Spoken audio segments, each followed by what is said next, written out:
yo, pal, start the money printer. Yup, that's exactly what happened today.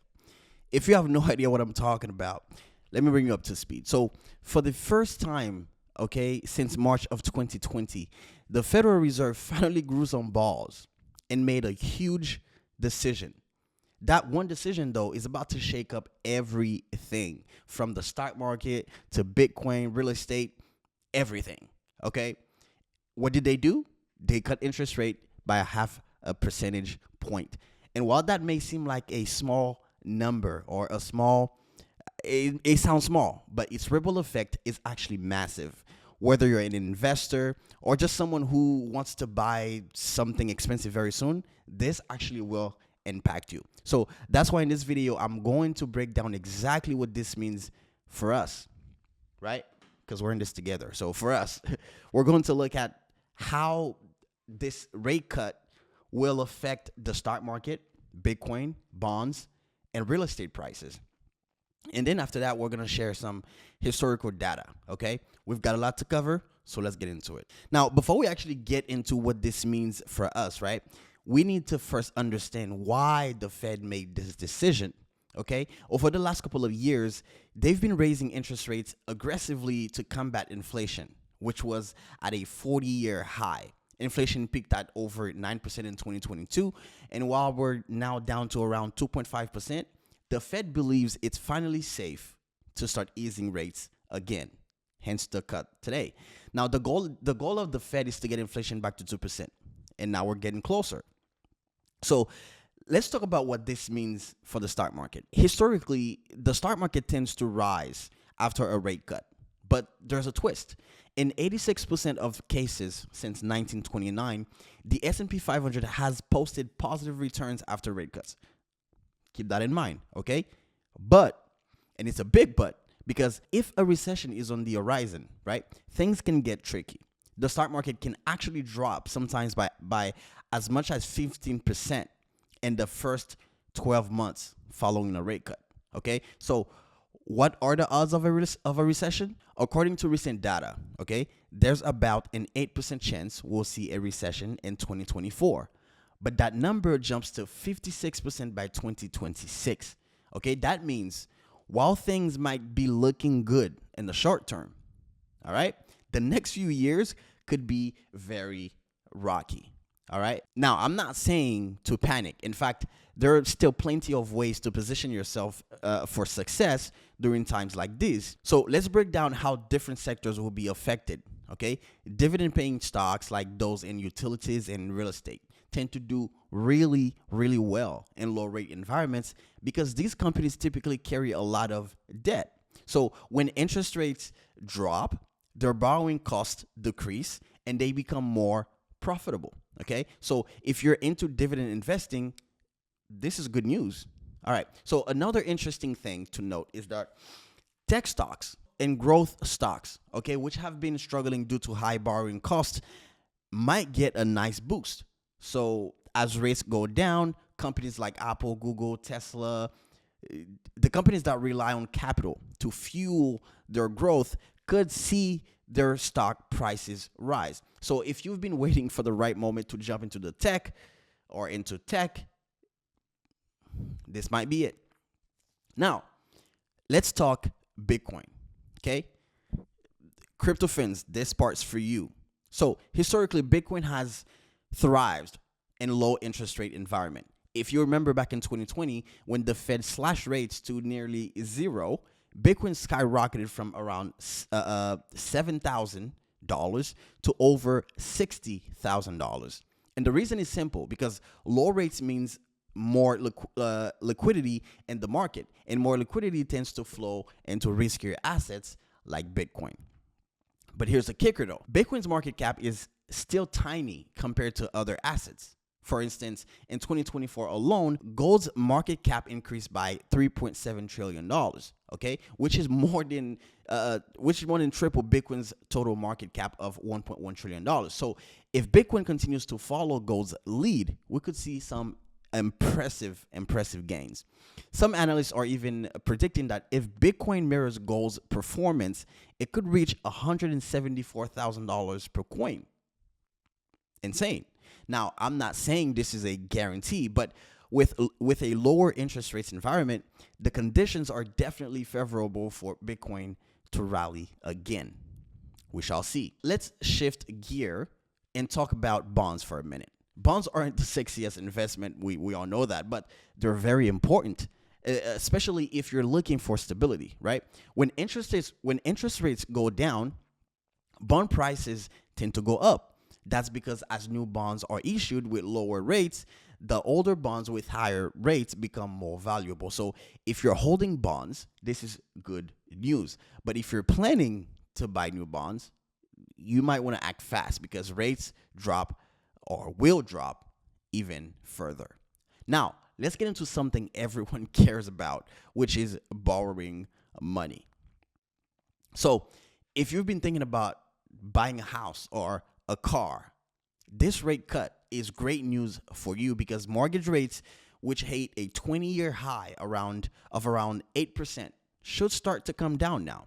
In fact, we're already seeing the average 30-year mortgage rate drop to around 6.2%, and we could see even lower rates in the coming months. But don't wait too long.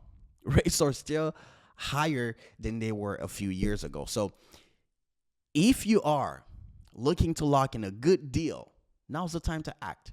For those of you thinking about refinancing your home or taking out a car loan, this is a golden opportunity to save some serious money. Now, on the flip side, though, if you've been enjoying those juicy interest rates on your savings account, I'm sorry to say, but those rates are about to drop too. Over the last year, we've seen savings account offering up to 5% interest, but with the rate cut, banks will lower those rates. It's just facts, right? Historically, after a Fed rate cut, savings rate dropped by 0.5 percentage point or more in just a few weeks. It's facts. Now, if you want to keep earning that high interest rate on your savings, consider locking in a longer term CD before banks adjust their rates downward. It's a good way to hedge against future rate drops while still earning a solid return on your money. All right. Now, let's look at how the housing market might react. Lower rates mean cheaper mortgages, which actually leads to more people buying homes. But there's a catch. The housing market has been in a weird spot lately with high prices and low inventory. Even though mortgage rates are coming down, home prices are still at near record highs. So the question is, will prices drop or rise? Now, some experts are predicting a cooling off period where home prices might drop slightly due to higher inventory or less demand, but don't expect a huge crash. It's more likely we'll see a slow, steady decline in prices or even a plateau as buyers and sellers adjust to the new rate environment. So if you're thinking about buying a house, it might be a good idea to wait just a little longer, to see how the market reacts. But if you find the right deal and you can lock in a lower rate now, it could be worth it. Let's not forget, though, nearly 19% of listings have already seen price cuts, and that number could increase as mortgage rates drop. But if you're looking at this from a long-term perspective, locking in a deal sooner rather than later may still save you some money, especially if you're able to get a lower mortgage rate in the coming months. Now, another thing to keep in mind is rental prices. Now, if you're renting or considering buying an investment property, this rate cut might have an impact as well.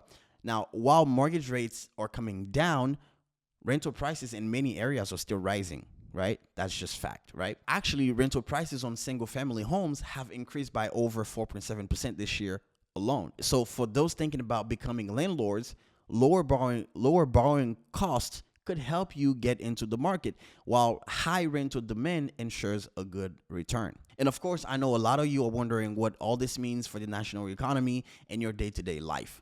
Well, for one, the national debt is heavily influenced by interest rates. As rates go down, the government pays less in interest on its massive debt, massive debt, which might give them more room to invest in infrastructure or other important sectors. However, though, this could also mean more government spending, which could put upward pressure on inflation again in the long term. So, how does all of this impact the broader economy? Well, lower interest rates mean lower borrowing costs for businesses. When businesses can borrow more cheaply, they often expand, hiring more workers, investing in new projects, and generally boosting the economy. Okay, that's the good news. But there's also the risk of over leveraging. I know something about that. Yeah. If companies borrow too much and the economy hits a snag, it could lead to bigger problems down the road. Now, that brings me to the job markets. One of the Federal Reserve's main goal is to keep employment high. While they've been raising rates to curb inflation, it also slowed down hiring. Now that they're cutting rates again, we should see more job opportunities opening up. Not those ghost jobs, though. Anyway, if you've been looking for a job or thinking about a career change, you might start seeing more openings in the next few months as businesses feel more confident about borrowing and expanding. That said, don't expect an overnight boom. Okay, it takes time for these changes to trickle down to the labor market. But if history is any indication, rate cuts often lead to more economic activity, which eventually means more jobs. Just make sure, though, to stay prepared for potential bumps on the road, because especially if we're teetering on the edge of a recession. So here's my advice: if you're in the stock market, right, be cautious but also optimistic. Right? History tells us that the market tends to rise after a rate cut, but don't forget about the potential recession risk.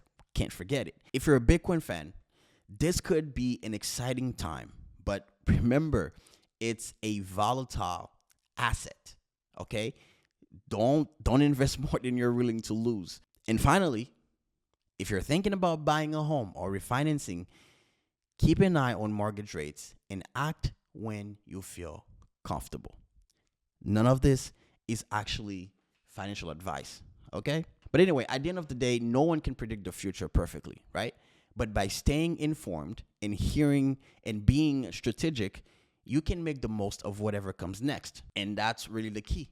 Stay informed, stay flexible, and don't panic when the market moves. If you've enjoyed this video and you found it helpful, please hit that like button. And if you're new here, don't forget to subscribe. Oh, and also, if you made it this far into the video, you're clearly someone who takes your financial future seriously. So congrats, because you are already ahead of everyone else. Peace.